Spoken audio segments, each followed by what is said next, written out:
Dear students, अभी हम लोग देखेंगे आयोनाइजेशन एनर्जी।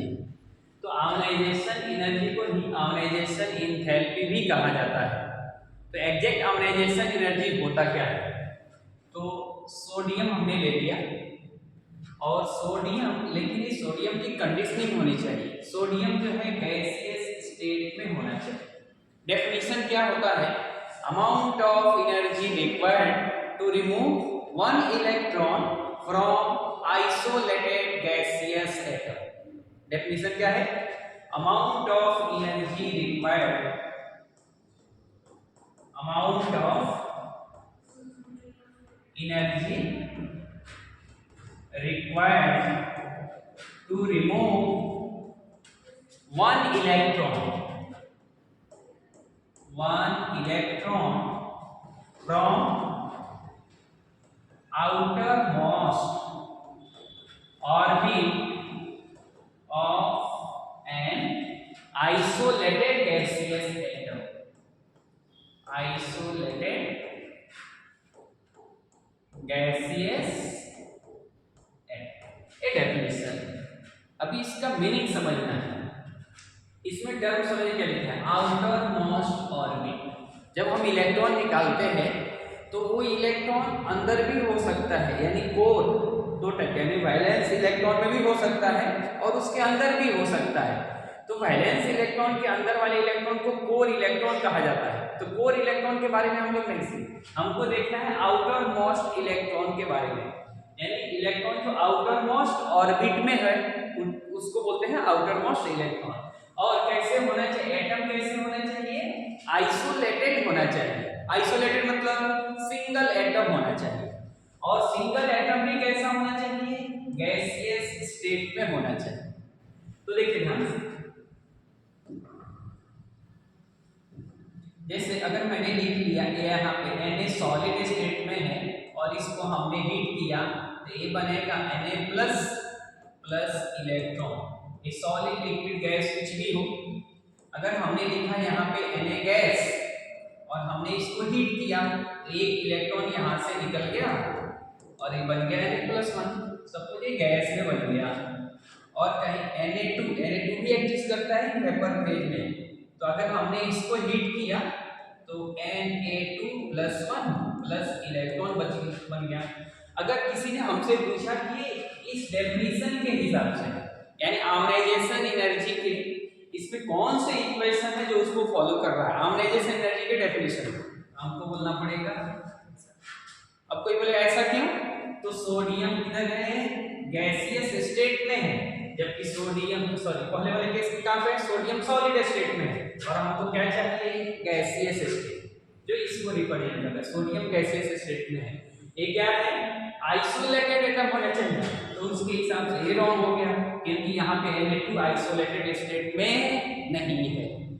तो ये जो एग्जांपल है यानी सेकंड केस वाला, ये डेफिनेशन ऑफ आयोनाइजेशन एनर्जी को सिग्निफाई कर रहा है। कैसे?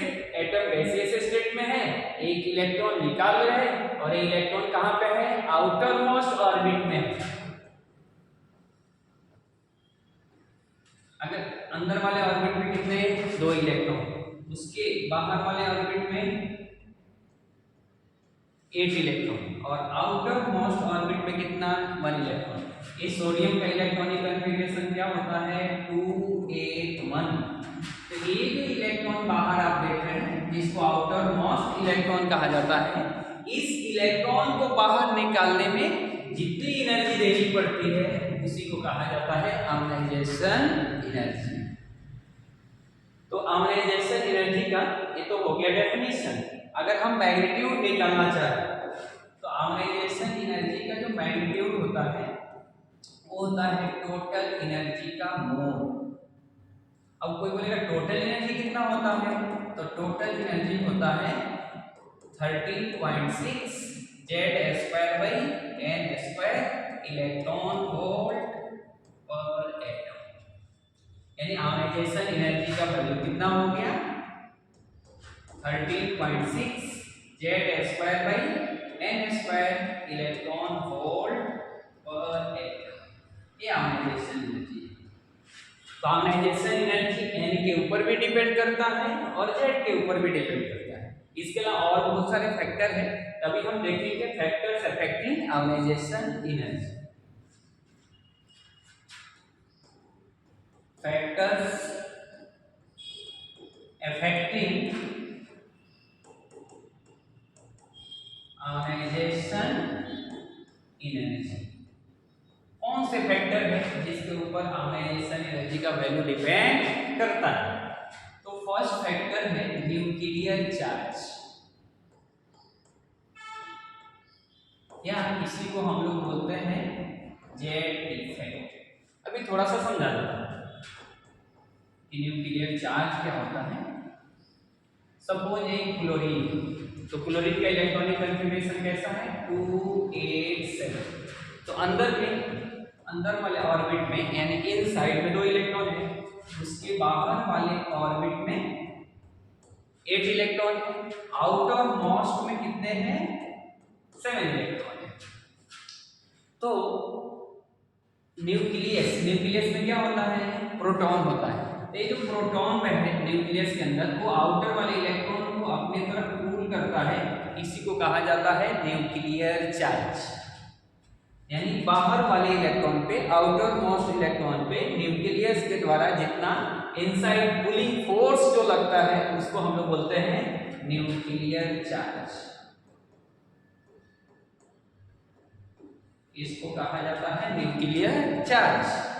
अब हम समझते हैं, ये बताइए अंदर में जो इलेक्ट्रॉन है उस पे माइनस चार्ज है, बाहर वाले इलेक्ट्रॉन भी है वो भी माइनस चार्ज है। इलेक्ट्रॉन पे तो नेगेटिव चार्ज होता है, तो अंदर वाले इलेक्ट्रॉन जो नेगेटिवली चार्ज है और बाहर वाले इलेक्ट्रॉन भी जो नेगेटिवली चार्ज है, तो अंदर वाला इलेक्ट्रॉन बाहर वाले इलेक्ट्रॉन को रिपेल करता है, क्योंकि ऑब्वियसली दो सिंगुलर चार्ज है तो क्या होगा फोर्स ऑफ रिपल्सिव लगेगा, रिपल्सिव का फोर्स लगेगा। तो अंदर वाले इलेक्ट्रॉन के द्वारा बाहर वाले इलेक्ट्रॉन पे जो रिपल्सिव फोर्स लगता है इसी को कहा जाता है स्क्रीनिंग इफेक्ट। Screening effect. अभी आपको बताना है न्यूक्लियर चार्ज डोमिनेट करता है किसी एटम के अंदर या स्क्रीनिंग इफेक्ट डोमिनेट करता है। सिंपल सा लॉजिक है, किसी भी एटम से खुद से इलेक्ट्रॉन नहीं निकलता है। अगर खुद से इलेक्ट्रॉन नहीं निकलेगा तो ऑब्वियसली क्या है अंदर के तरफ जो फोर्स लग रहा है यानी न्यूक्लियर चार्ज वो हमेशा ज्यादा होता है स्क्रीनिंग इफेक्ट से।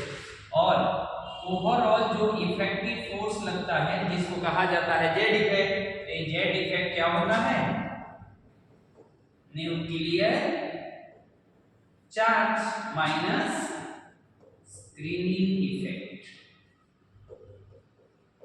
स्क्रीनिंग इफेक्ट को भी दूसरा नाम है जिसको हम लोग बोलते हैं शील्डिंग इफेक्ट।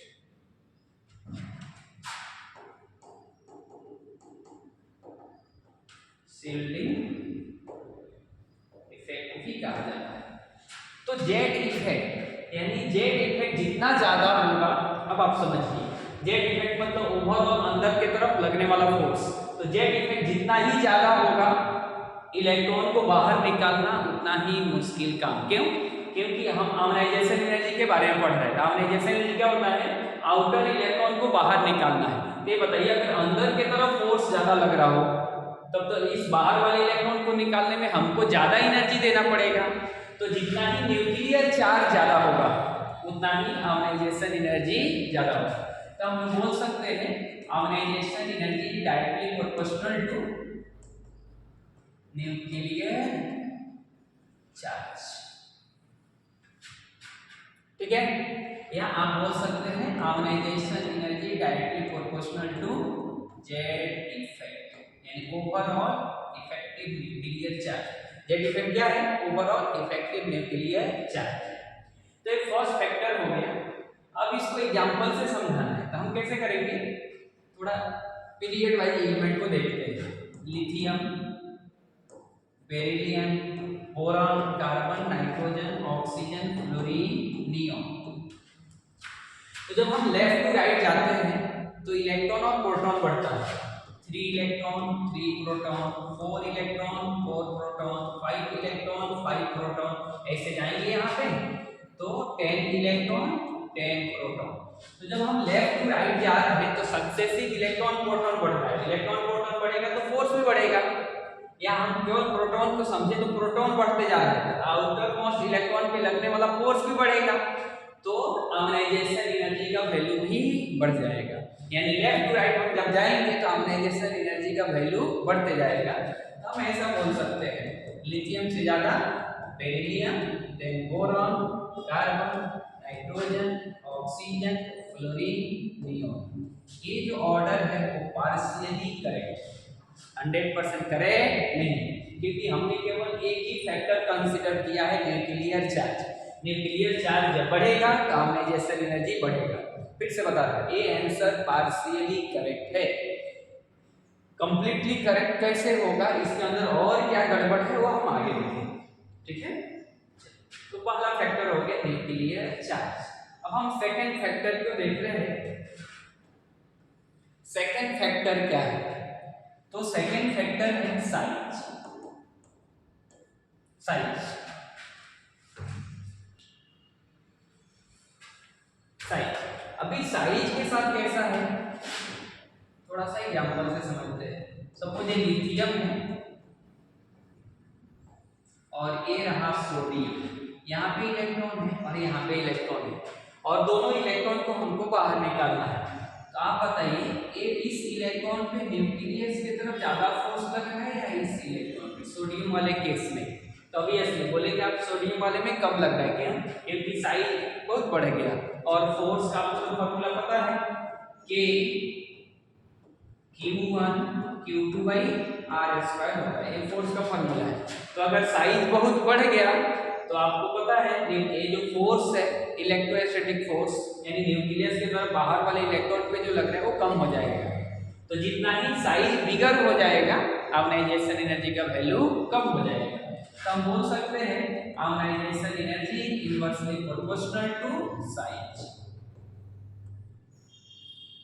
यानी साइज अगर बिगर होता गया तो आयोनाइजेशन एनर्जी का वैल्यू कम हो जाएगा। अब इसके लिए हम एग्जांपल से समझ सकते हैं, टॉप टू बॉटम उठा ले तो lithium, sodium, potassium, rubidium, caesium, francium को कंसीडर नहीं करेंगे, रेडियोएक्टिव।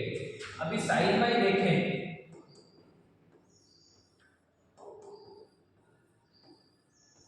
तो ऐसे डिफरेंस होता जाएगा, और यहाँ पे इलेक्ट्रॉन ऐसा है। तो जब हम टॉप टू बॉटम जाते हैं किसी भी ग्रुप में तो साइज का इंक्रीमेंट बहुत ही ज्यादा होता है। अगर साइज का इंक्रीमेंट बहुत ज्यादा हो गया तो उस इलेक्ट्रॉन को निकालना आसान, क्यों? क्योंकि न्यूक्लियस उसको पुल नहीं करेगा या उसके ऊपर लगने वाला फोर्स कम हो जाएगा और स्क्रीनिंग इफेक्ट डोमिनेट हो जाएगा। तो जब हम टॉप टू बॉटम जाते हैं तो स्क्रीनिंग इफेक्ट डोमिनेट होता है और न्यूक्लियर चार्ज कम हो जाता है। तो न्यूक्लियर जब चार्ज कम हो जाएगा तो ऑब्वियसली आयोनाइजेशन एनर्जी का वैल्यू कम हो जाएगा।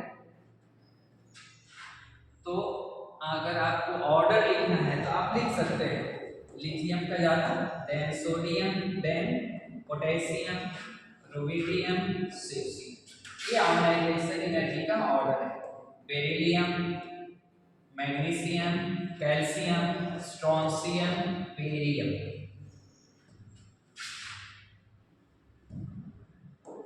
Fluorine, chlorine, bromine, iodine, helium, neon, argon, krypton, xenon, radon, oxygen, sulphur, selenium, tellurium, polonium. अब आपके मन में टेंशन हो रहा होगा कि आपने ऐसा ही क्यों लिखा, बोरॉन फैमिली, कार्बन फैमिली को क्यों नहीं लिखा? तो उसके अंदर एक्सेप्शन है, तो हम फिर से देखेंगे आगे, ठीक है। चलिए, तो ये दो फैक्टर मैंने आपको समझा दिया। एक तो है न्यूक्लियर चार्ज, अगर न्यूक्लियर चार्ज या जेट इफेक्ट ज्यादा होगा तो आयोनाइजेशन एनर्जी ज्यादा होगा, और साइज अगर बिगर साइज का हो गया तो आयोनाइजेशन एनर्जी कम हो जाएगा। अब हम थर्ड फैक्टर पे आते हैं।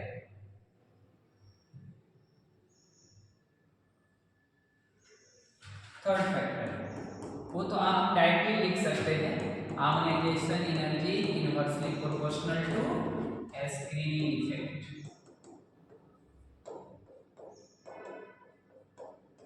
Screening effect. अगर स्क्रीनिंग इफेक्ट ज़्यादा हो जाएगा तो आयोनाइजेशन एनर्जी का वैल्यू कम हो जाएगा, यानी जब स्क्रीनिंग इफेक्ट बढ़ेगा तो आयोनाइजेशन एनर्जी का वैल्यू कम हो जाएगा।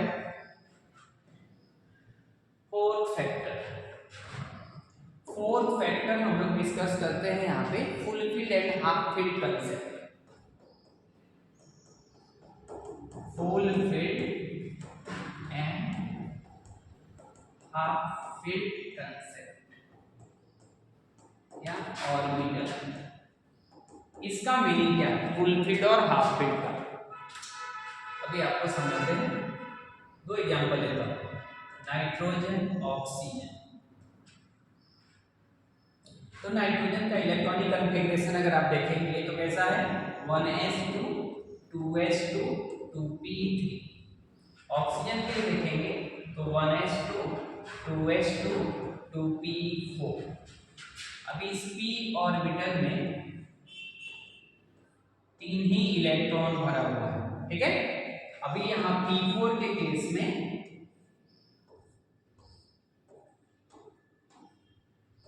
4 इलेक्ट्रॉन है। तो आप समझाइए कि A जो है इसको हम लोग बोलते हैं हाफ फिल्ड, और ये कैसा है, ये इनकम्प्लीट है। तो हाफ फील्ड और इनकम्प्लीट किसकी स्टेबिलिटी ज्यादा होती है? तो अभी एटॉमिक स्ट्रक्चर पढ़ाया जाता है कि हाफ फील्ड की स्टेबिलिटी इनकम्प्लीट से बहुत ही ज्यादा होती है। अगर हम वही नियॉन का बात कर ले यहाँ पे, नियॉन का, तो नियॉन का electronic configuration 1s2 2s2 2p6। अब ये कंप्लीटली फील्ड,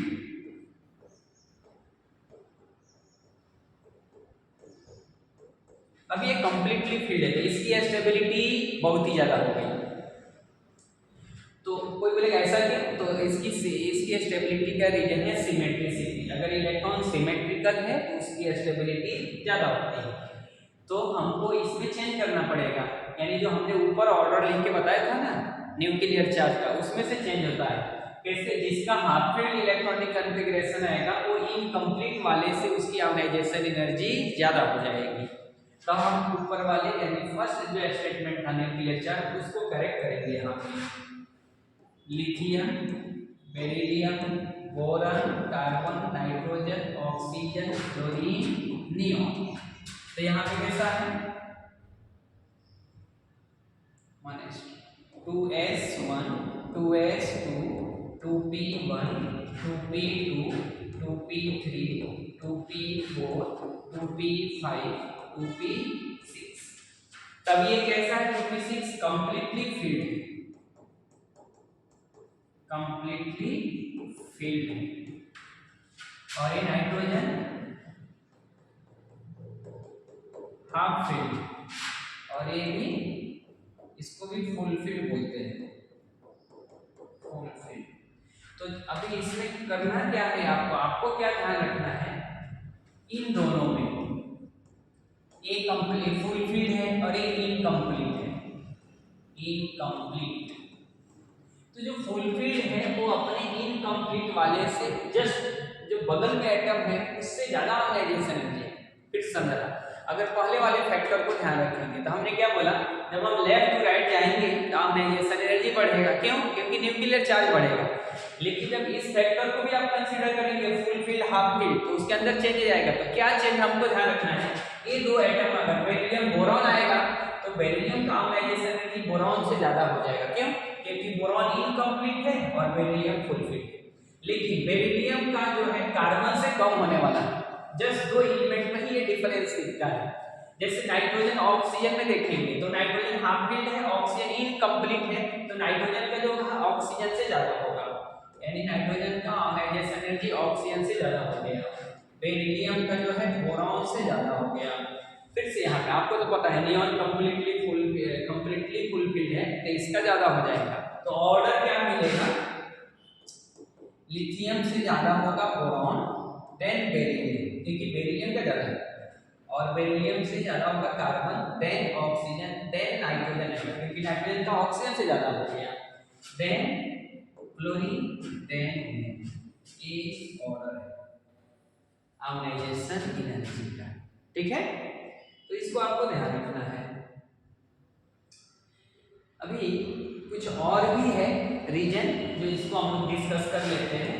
पॉजिटिव चार्ज, अगर आप फैक्टर को लेंगे, फोर्थ फैक्टर फिफ्थ फैक्टर हो जाएगा पॉजिटिव चार्ज। पॉजिटिव चार्ज जितना ही बढ़ता जाएगा, जैसे Mn का एग्जांपल है,